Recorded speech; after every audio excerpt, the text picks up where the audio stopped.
Alors, après, on a Hercule de Walt Disney.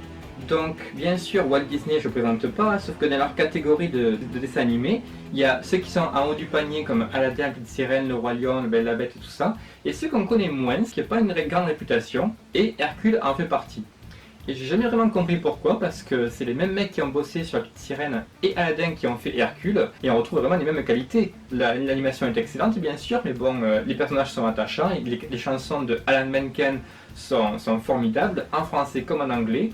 Et puis c'est un film qui s'amuse beaucoup, qui ne se prend pas du tout au sérieux, même si c'est basé sur la mythologie grecque, il s'amuse vraiment à dépoussiérer le mythe et le genre.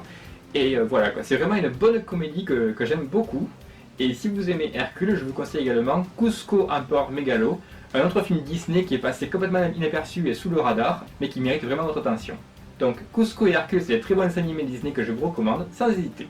Pour un garçon, avec Hugh Grant, Toni Collette, Rachel Weisz et le tout jeune Nicholas Hoult. Nicholas Hoult, en fait, il a bossé sur plein de films, il a été dans X-Men, Mad Max, il a récemment fait Tolkien, donc. Et c'est intéressant de voir comment il a débuté dans sa carrière. Il y a Toni Collette que j'aime beaucoup, qui était la mère dans Little Miss Sunshine, et Rachel Weisz de La Momie par exemple. Et ce qui est intéressant, c'est qu'il a été réalisé par le mec qui a fait American Pie, donc on ne s'attend pas du tout à le voir dans ce genre de film, mais c'est pas du tout comme American Pie, c'est beaucoup moins graveleux, et c'est beaucoup plus donc, entre la comédie romantique et le drame. Voilà, donc si vous avez l'occasion, pour un garçon. Broken Arrow de John Woo. Alors, John Woo, c'est un des plus grands réalisateurs hongkongais du monde. Il a fait The Killer, il a fait À toute épreuve, donc les deux avec Chow Yun-fat. Plus tard, il fera Les Trois Royaumes, dont je vous ai parlé la dernière fois. Mais avant ça, il s'est installé pendant un certain temps aux États-Unis pour essayer de faire carrière à Hollywood. Il a commencé avec Chasse à l'homme, avec Van Damme, et après il fera Volte-face, qui a eu un gros succès donc avec Travolta et Nicolas Cage. Entre les deux, il a fait un petit film, aussi avec Travolta et Christian Slater. Et c'est vraiment un film, tu t'assois sur le canapé, tu poses ton cerveau à l'entrée, tu prends une petite bière et des chips, et tu profites du moment, quoi. C'est vraiment débile. Et ce qui est intéressant pour moi, c'est que Broken Arrow, c'est pas vraiment un bon film, mais c'est un film qui est bien réalisé et bien joué. Et c'est le premier film de John Woo que j'ai vu de ma vie. Et ça, c'est quand même assez impressionnant, parce que quand tu connais pas du tout ce genre de film d'action ultra stylisé, tu vois ça à la télé pour la première fois, t'as 12-13 ans, et tu vois des gunfights filmés au ralenti avec des angles de caméra dans tous les sens et tout, et tu te dis, mais j'avais jamais vu ça, quoi. Donc voilà, Broken Arrow, c'est un film mineur de la carrière de John Woo, mais c'est un film sympa quand même, à découvrir si vous ne connaissez pas. Alors maintenant, on a un film argentin qui s'appelle El Secreto de sus Ojos, désolé pour l'accent, Dans ses yeux en français, qui a eu un remake ensuite américain qui s'appelle Aux yeux de tous, avec Nicole Kidman, je crois. Enfin, je l'ai pas vu, c'est pas important. Mais c'est un très bon thriller qui te prend en haleine jusqu'au bout, qui est très bien joué, très bien réalisé. Je me souviens pas vraiment de l'histoire, je l'ai vu il y a très longtemps, et j'ai pas non plus envie de vous spoiler quoi que ce soit. Mais bon, sachez quand même qu'il a eu l'Oscar du meilleur film étranger en 2010, et que si vous connaissez pas le cinéma américain, le cinéma sud-américain, bah, c'est une bonne occasion de commencer. Voilà, Dans ses yeux. Alors, Rasta Rocket de John Turteltaub, qui fera ensuite Benjamin Gates et Le Secret des Templiers et tout ça, quoi, avec Nicolas Cage. C'est une excellente comédie Disney pour toute la famille. C'est tiré d'une histoire vraie sur une équipe de Jamaïcains qui vont participer aux Jeux Olympiques au Canada en faisant du bobsleigh. Bien sûr, ils connaissaient rien du tout par rapport au bobsleigh, parce que bon, c'est un sport d'hiver, quoi, en Jamaïque, il neige jamais. Et bien sûr, ils arrivent avec des Suisses, des Allemands, enfin des gens qui sont habitués au sport d'hiver, et ils se moquent tous d'eux, mais ils vont leur prouver qu'effectivement, en bossant comme des oufs, en croyant à fond à leur projet, eh bien, ils pourront peut-être accomplir leur rêve, quoi. C'est un film très drôle et très touchant à la fois, avec une équipe d'acteurs géniale. En plus, il y a John Candy qui est formidable dedans. Alors John Candy, bon, il a joué dans plein de films des années 80, les films de John Hughes, il a joué aussi dans les Blues Brothers, bon, voilà, c'est un acteur que j'adore. Et la musique, on la doit à Hans Zimmer, donc qui fera ensuite Le Roi Lion, Gladiator, Batman et tout ça, qui est vraiment génial. C'est une comédie que je revois toujours avec plaisir, et si vous ne le connaissez pas, je vous le conseille. Rasta Rocket. Blow Out de Brian De Palma avec John Travolta.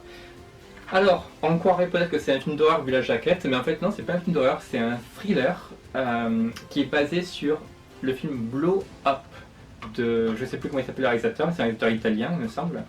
Blow Up, c'était l'histoire d'un photographe qui prenait sans faire exprès une photo Et en l'agrandissant, derrière, dans le fond, il assistait à un meurtre. Donc il pouvait résoudre le crime grâce à sa photo. Là, c'est un remake de ce film, sauf que c'est pas basé sur la photographie, c'est basé sur la prise de son. Donc c'est un mec qui cherche à prendre des sons de l'environnement. Et en réécoutant les enregistrements, il se rend compte qu'il entend une voix qui appelle à l'aide. Et du coup, il va chercher à savoir qui était la victime et qui est l'assassin.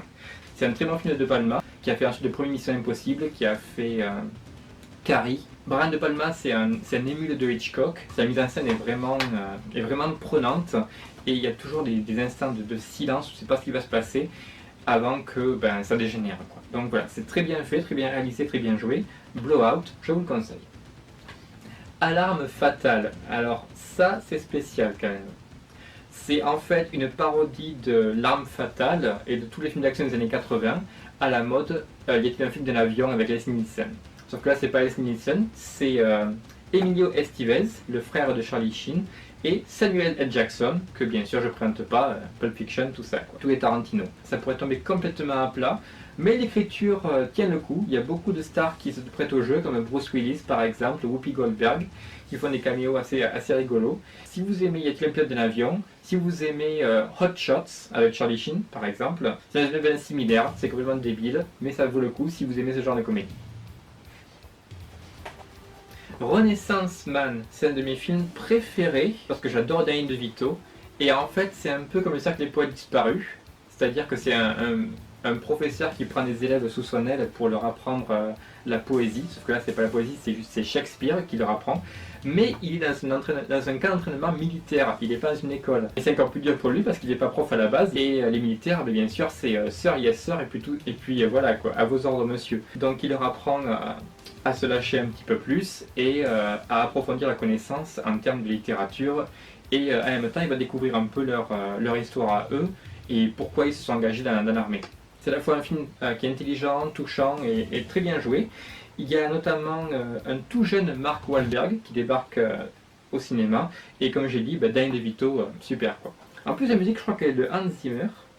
Voilà, Hans Zimmer encore une fois, qui donne comme ça des mélodies guillerettes qui passent bien. Enfin voilà, Renaissance Man, c'est pareil en français et en anglais, il n'est pas forcément connu et c'est pour ça que je vous le recommande. Alors là, le prochain, c'est lui très lourd pour moi. Croix de fer de Sam Peckinpah. Croix de fer, c'est un film qui est sorti la même année que Star Wars, c'est 77 donc, un film de Sam Peckinpah. Sam Peckinpah, c'est un des réalisateurs les plus grandes influences d'Hollywood à l'époque. Il a influencé Tarantino, clairement. C'est un réalisateur de films d'action en fait, où il arrive à filmer les fusillades et les explosions en simultané. C'est-à-dire qu'en fait, quelqu'un va se faire tirer dessus et il va être projeté en arrière au ralenti. La scène va couper sur une autre fusillade, puis revenir sur lui avant qu'il tombe par terre, puis repartir encore sur un autre combat, et après on va le voir tomber par terre dans une nuage de poussière, toujours au ralenti. Et comme ça, en fait, il découpe plusieurs scènes d'action à la suite, et il les intercale pour montrer en fait une espèce de chaos simultané, pour montrer l'impact des fusillades. Donc son film le plus connu, c'est La Horde sauvage, mais Croix de fer, pour moi, c'est vraiment son chef-d'œuvre. Et surtout, ce qui est intéressant, c'est que c'est un film qui est vraiment déprimant, parce que c'est le contraire du film d'Hollywood patriotique en fait. C'est des gens qui veulent juste rentrer chez eux, qui en ont marre, qui sont dégoûtés de la guerre. Leurs officiers en fait les forcent à aller de l'avant, quitte à leur tirer dessus dans le dos s'ils reculent. Dans l'ambiance, c'est vraiment très proche du Sentier de la Gloire de Stanley Kubrick. Donc voilà, si vous aimez ce genre de film où la guerre est vraiment présentée d'une manière réaliste, pas forcément au niveau de la mise en scène comme Soldat Ryan par exemple de Spielberg, mais plutôt au niveau de l'écriture des personnages, c'est passionnant et c'est vraiment un film à voir absolument, quoi. Donc Les Croix de fer de Sam Peckinpah.